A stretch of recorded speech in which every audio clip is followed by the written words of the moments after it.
Hey gorgeous soul, welcome to Weekly Astrology, and what a week it is. We have a lunar eclipse, a full moon lunar eclipse in Sagittarius this week, and it is facing off against Mars. There's a square to Mars and also an opposition to Venus. There's a lot of intense feelings about. There is a lot of extreme emotional reactions. Here's your weekly astrology.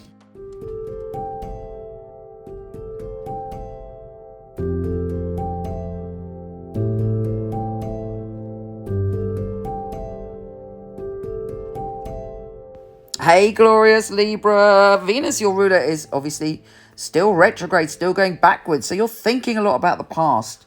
And you're also craving adventure, and you're craving to go forward and to do things differently. You might be thinking about a relationship you had in the past where you were a bit wilder, or you had a wild relationship, or you were kind of traveling. You weren't sort of stuck in the way that you are now.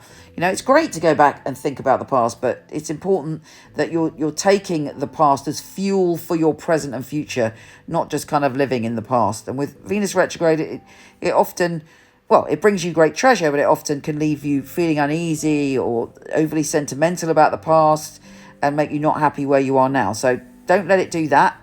Let it fuel you to know that you will have adventure. Your life will open up. There's much to come for you. It's not going to be the way it is now forever.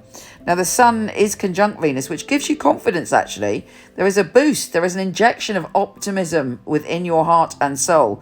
And you will probably come up with lots of brilliant ideas for how you're going to adventure forward and what you want to do, and all sorts of adventures to come. So, you know, those adventures can come, but this week is obviously a little bit more restrained, particularly as we have Sun squaring Mars. That can lead to intense arguments, and in your case it may be that either you're being critical of someone else or you feel someone is being critical of you. So you might be saying, oh, you know, when this is all over, I want to go to Australia, I want to travel the world, I want to, you know, move to a different state, whatever it is, and someone's poo-pooing you and going, no, it's not going to happen, you can't do that, whereas being negative or raining on your parade.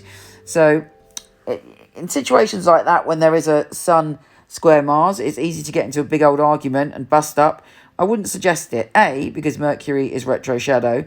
B, there's nothing to gain from it. And C, we are heading towards this huge full moon, which is going to enlighten you. But this full moon is an eclipse. So therefore, we don't have all the information we need to be able to go forward. It's also opposing your ruler and squaring Mars. So this peak experience of this full moon, the intense energy that happens around the full moon, just be a little bit careful. Otherwise, you could find yourself just getting into arguments and it's a waste of your time.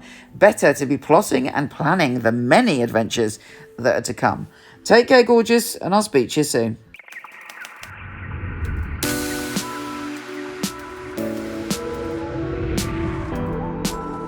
Hi, gorgeous. Before you go, check out my new film on my fabulous psychics. A lot of people ask me for readings. I don't do them anymore, but for over 20 years, I've had an award-winning team of psychics that I truly hand-pick. So check out the film, let me know what you think. The purpose of a reading, I feel, is very much to inspire people and to empower people. It's about hope. It's about guidance. Using a phone or being with you, it will be the same, because the matter is spiritual. It's very important for me that the client feels spirit with them. So it was a psychic reading.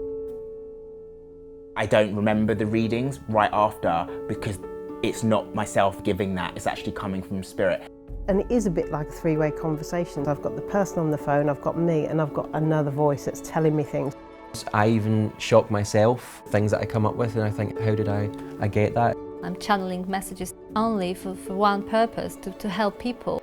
It's being able to help somebody have a map back to where they've got lost from. My priority is to connect to your truth and have the best life that you can have. I think in my readings people feel a sense of a safe space where they can really be themselves, let go.